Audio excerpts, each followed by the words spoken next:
Hey everyone, I am here with Joshua Hernandez, financial advisor extraordinaire out of Orange County, California.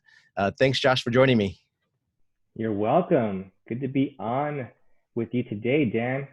So It's a beautiful yeah, day in Southern California over here. beautiful day. I wish we can do this outside, but unfortunately, we're not the technology yet to do it outside and avoid all the noises. But again, I do want to thank you for joining me today. I'm very excited for our conversation because you and I have known each other for a very long time, and over the last couple years, you and I have seen some pretty cool things in your industry, helping business owners and entrepreneurs put more money in their pocket, help them keep employees, and overall, I think business owners will obviously want to keep more money for themselves, so that either they can grow their business or help their family or help other people.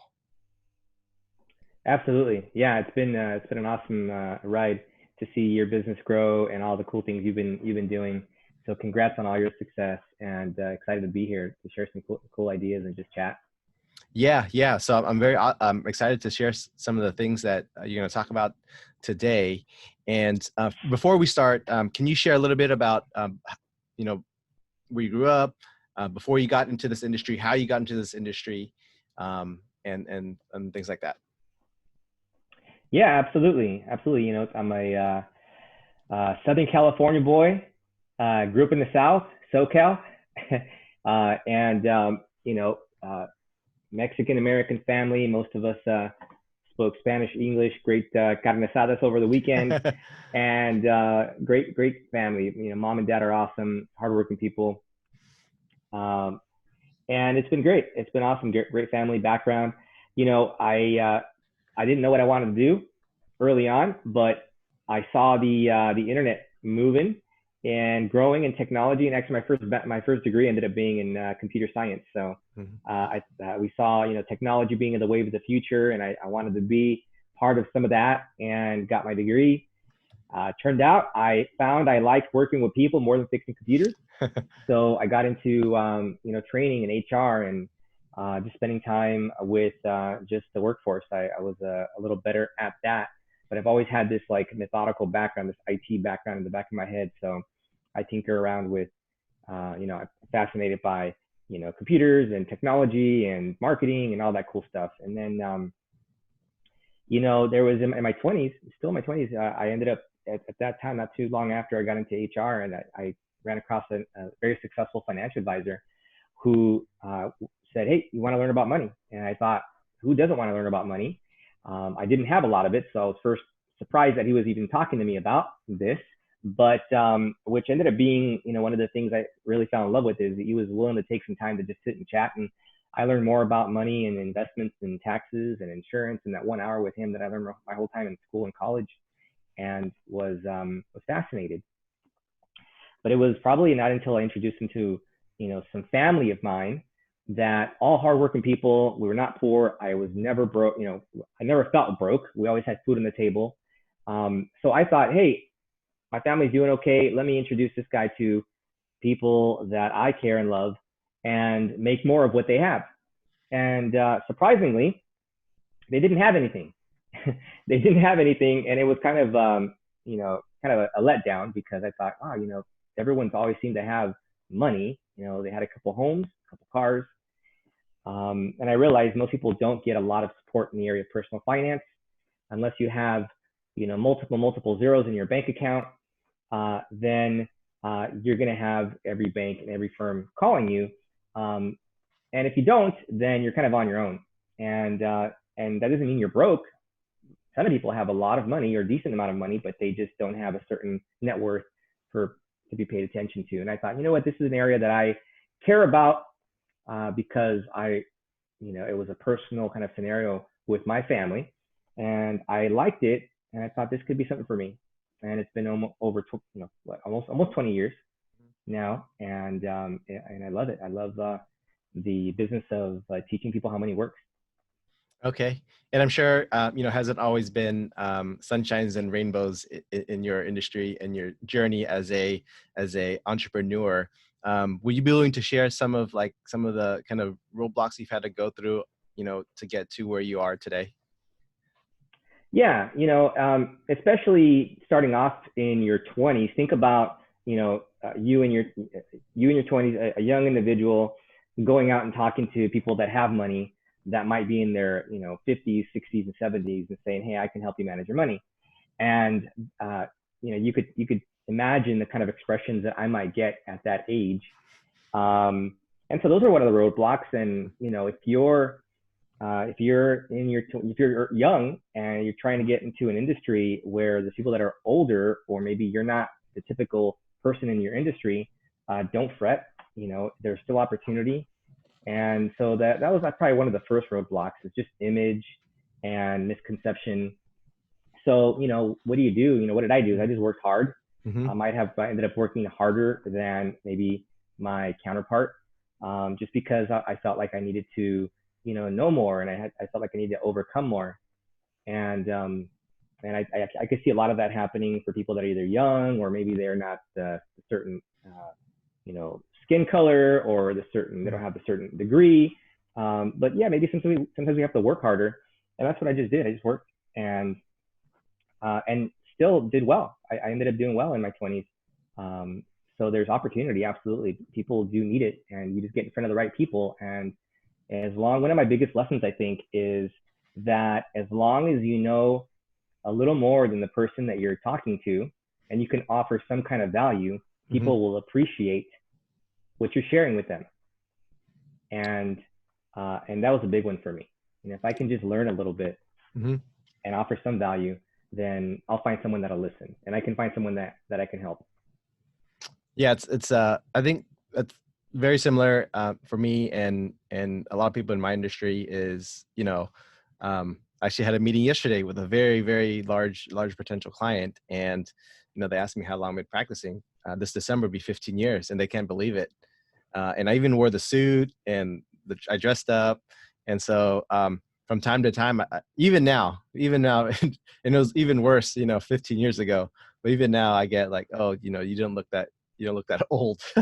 You look very young." So now it's a compliment. Sometimes it's a roadblock because I'm not getting enough FaceTime because they want someone with with gray hairs or something. But you did Yeah. you did mention something earlier, which I thought was pretty intriguing, was that, hey, if you just know a little bit more than the person you're talking to. And same thing for our industry as well. There's lots of information. We can't possibly know everything about every situation and every law. But we just need to know just a little bit more than what's on their side. The good thing about us and you in your industry as well is, we get really good at researching solutions for our clients, whether it be, financial plans, whether it be some sort of legal strategies. We take the input from our client, and then we go, okay, give me some time, and we come up with a plan for you. A lot of my relatives are teachers, and this is what they tell me is like, you just have to be one lesson plan ahead of the students. Yeah. Right? So that really just told me is that you don't need to know everything in the world. You just need to be one step ahead of the person you're talking to. Yeah, that's an experienced teacher right there. Yeah. It's hard to So keep up with the students too. yeah. Students think they know everything. Oh yeah. So let's switch gears a little bit and talk about a little bit what you do, and how you help your clients. You started off with helping middle class families just as yours with no background or experience in saving up for retirement and things like that. But obviously, we've worked a little bit together, and you still service those clients, but now have expanded to servicing business owners, and not just helping business owners save for retirement, but also create a better work environment for them and their employees. So tell me a little bit about how from the transition from mom and pop, so to speak, families, into also servicing business owners. Well, one of the things that I kept running into is that even high net worth clients, even clients that are doing very well, even individuals that are, six-figure income earners, are not getting paid attention to. They're not getting the kind of service they need. I mean, you'd be surprised. I've talked to, 70-year-olds that have, hundreds of thousands of dollars in the bank, into the millions, either invested or in the bank. And, they don't have a living trust and a will, and they, things that you help your clients with. And they, didn't know how to, protect what they had. It was just the same plain old vanilla stuff that you might see out there.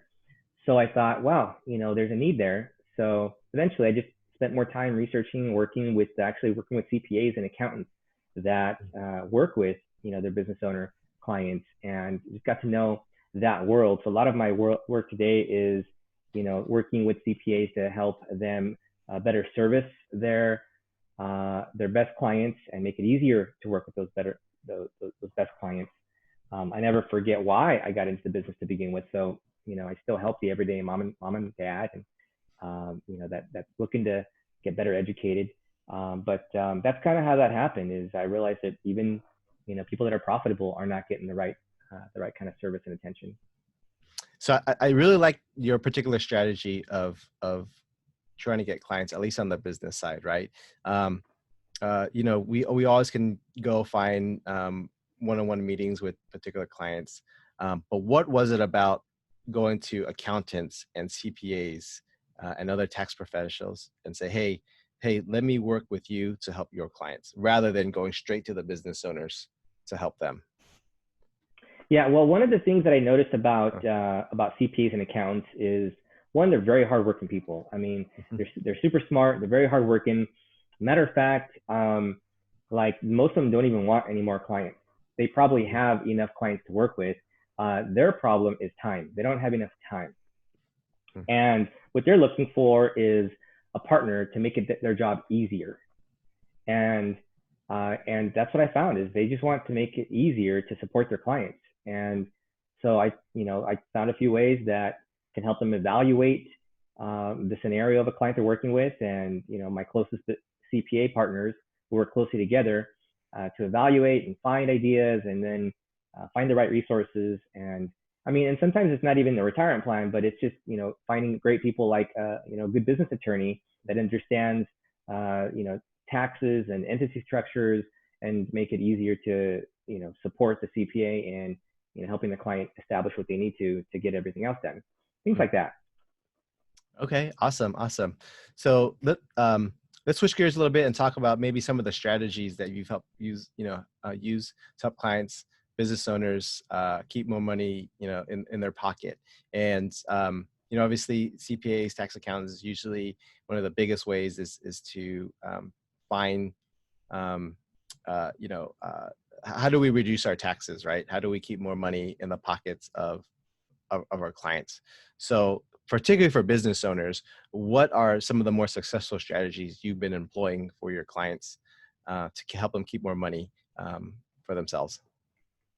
Yeah, well, there's a point where you're starting your business and you're starting to pay your own bills, and that feels good. And then there's a point where you need some help because you're growing and you need to, hire some people, and that feels good.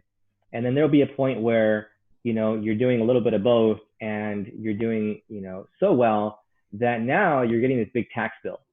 And, when you get a small tax bill, you can kind of handle it because you're profitable, but now you're getting a big tax bill, and that big tax bill can be, everyone has their own idea of what a big tax bill is, right? So whenever that comes to you, for whatever that means to a business owner, there's ways to reduce that. And, once you do the basic deductions, once you do basic depreciation, then, and there's other things, but then what now? And some of these basic retirement plans are pretty simple, easy, low cost ways to keep money from going to the IRS, put them in your pocket completely legally, and grow for your retirement, right? So it's a tax strategy and a saving strategy at the same time.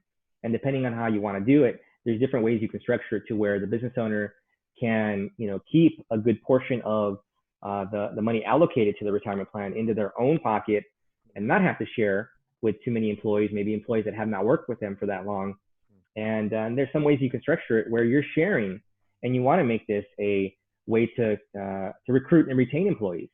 So there's and that's kind of the evaluation process that I help CPAs and business owners go through.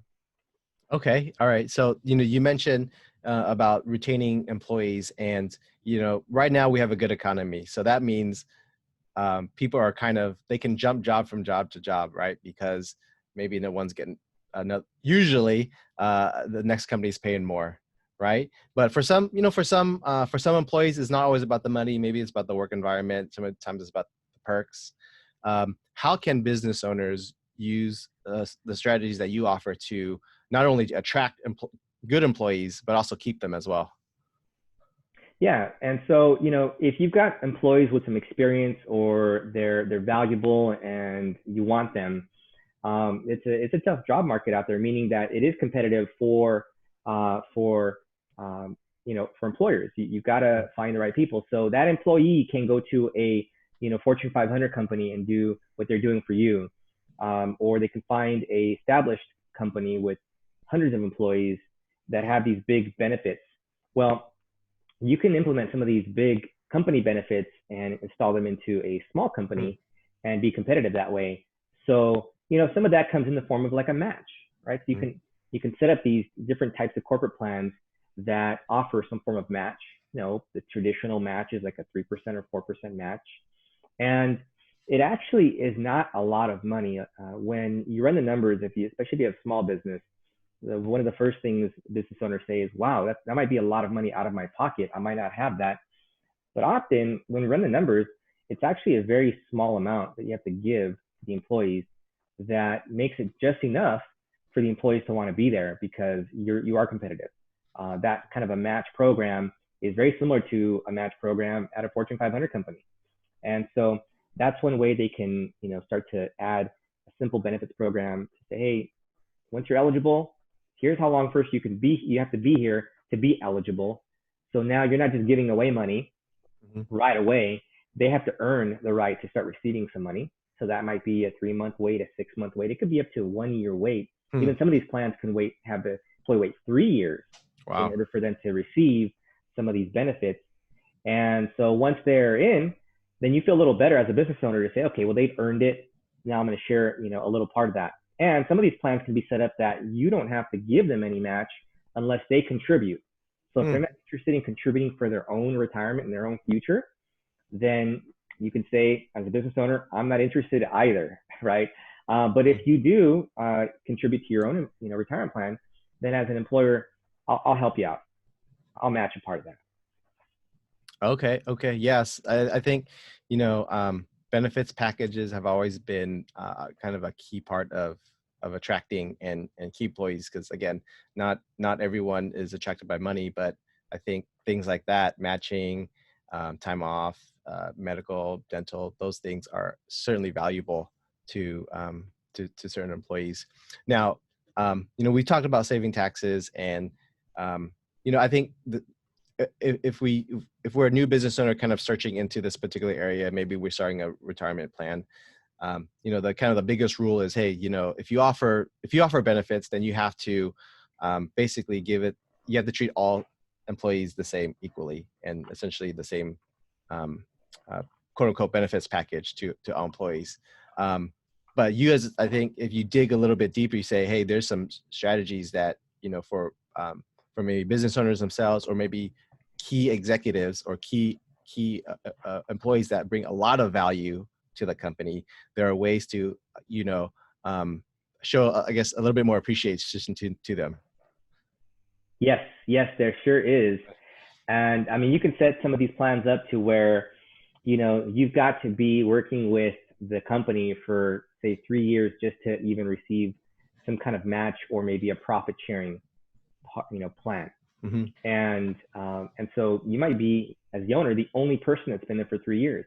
And if you've got employees, if you got a high turnover, means that, in some of these situations, you can look at your net profit, or you can, look at your wages and set the document up, the plan in place where you're able to take your company profits up and look at your wages and use 25% of your wages and use the company profits to put into the plan. So let's say you pay yourself $100,000, and 25% of $100,000 is 25 grand, right?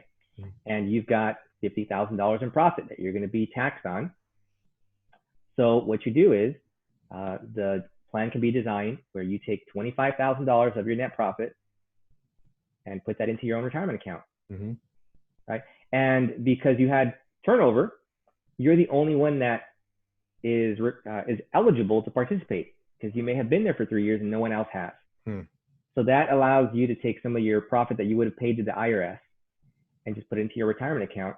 And that supersedes what you could do in a traditional IRA, which, you know, depending on the age you are, you know, $5,500 a year, that's the max you can put into an IRA. And now, you know, you've got this plan that gave yourself $25,000. So that's an example. And you can have it set up as well where you've got other employees that say you're the owner, then you've got some directors or some senior people that have been with you, where you can categorize them. And we've got what they call third-party administrators that are kind of like CPAs, but for 401k plans and plans like that, where they can make sure that you're legally doing the right stuff. But as long as you're following, you can categorize and saying this category gets a higher percentage of the profit. So you've got the owner getting the bigger percentage potentially. You've got these getting the next biggest, and you've got your everyday employees getting a small amount. Okay. So there's like, you know, everyone can still get compensated just depending on how long you've been there, among other things. Yeah, exactly. Yeah. Okay. All right. So we're kind of almost at the end here, but I do want to ask you a couple more questions to wrap this up. You know, if we're kind of on the cusp of taking advantage of some of these strategies, what are some of the qualities we should look for in hiring a person that can help us do these things? First is that they can give you some options, right? So, you know, if you're talking to a financial advisor that is talking about implementing a retirement plan for your company, make sure that they're not just talking about one product. Make sure that they're offering you or talking and discussing about, you know, differences between at least 2 or 3 different options. And, you know, if you've got somebody coming at you with just one product and they're just a salesperson, they're not being consultative. And so you want someone that's consultative, that's educated, and that's offering you a couple of different options. And, you know, usually you have some time during the year to implement them. So if you've got someone saying you've got to do it right now, and it's the beginning of the year, then, you know, if it's not in and they're pushing you to close, you know, to do that plan, then they're also a salesperson. So as long as the IRS says, you know, here's a deadline and you've got plenty of time before the deadline, you know, you should have some time to think through it. Though I do believe that the sooner you start something, the sooner you start taking advantage of compound interest, because some of this money you can put save and earn interest, and the sooner you're earning interest, the sooner it's working for you. So in terms of urgency standpoint, you know, it's good for you to do it, but not just because the advisor's telling you to do it now. Yeah. And I think there's some human psychology of getting it done sooner rather than later, because, you know, if you got a kind of a stack of cash sitting on the side here waiting to start this plan, but you keep kicking the can down the road, and now something comes up in your business, or like, hey, oh, you know, I haven't spent this money yet, and oh, maybe I won't start this plan yet. I'm just going to go spend it on something else that, hey, may or may not be beneficial to your business as much as maybe, you know, the plan you're going to set up for your employees. Now you're kind of dipping into that fund, and now you're just kicking the can down the road. Maybe it's next year, and maybe it's next year, and maybe it's next year. Yeah, you bring up a good point. You know, as business owners, you get super busy, and you don't have time to sometimes evaluate this stuff. And, you know, so the person you're working with should, you know, be efficient. They should be helping you. But I do recommend you make some time and you allocate some time to see if there's a good thing here. Otherwise, you know, what happens is if you are profitable, your CPA says, hey, we're at the deadline here and you're going to pay this much money, and it's going to be too late. You can't implement this plan. It should have been done the year before. Right? So some of these plans, here we are, you know, it's January. Pretty soon we're going to be doing 2019 taxes, and some of these plans you should have done last year and you don't qualify for. So now you got to think ahead. And if you were told a year ago, then you should have done it a year ago or sometime last year. So I do recommend taking some time and implementing it if it makes sense. If it doesn't make sense. And the last comment I make is don't always implement the strategy just because it's a tax strategy. Because a lot of these things are combination tax and also wealth building over time. So you might not get the biggest tax benefit, but if it's just a good thing to save money, it's a good thing to make your money work for you. And if that should be enough to implement some of these ideas. But if it's gonna take more money out of your pocket to implement it, then don't do it. And that's why a good consultant can help you look at the pros and cons. All right, so we're going to finish this off with some rapid fire questions here. Tell me the first thing that comes it pops in your head, okay? All right. So who do you look up to? Mom. All right. So what's the best business book you've ever read? What you say to yourself when you talk to yourself. If you could do one thing over again in business, what would it be? It would be to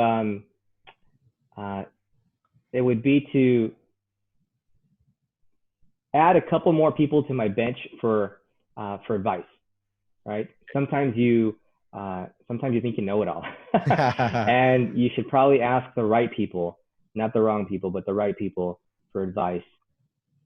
Okay, and lastly, what's the biggest challenge in your business today? Time. So business is good. I don't have enough time to get through everything, and clients are not a problem finding. Though I'm grateful being introduced to some great clients, but it's time. We can't get it back. So I wish I had more of me. I think we all wish you had more of you. Hey, Josh. Hey, thanks again for joining us here on the show. I appreciate your time. And if we want to, talk to you more about, maybe what you can do for us, how can we find you?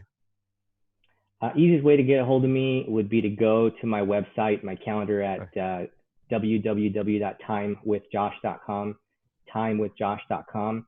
You could see my website links and schedule time for a phone call. And then you can, find me on social media. If you just search for Joshua E. Hernandez, financial advisor, Joshua E. Hernandez, financial advisor.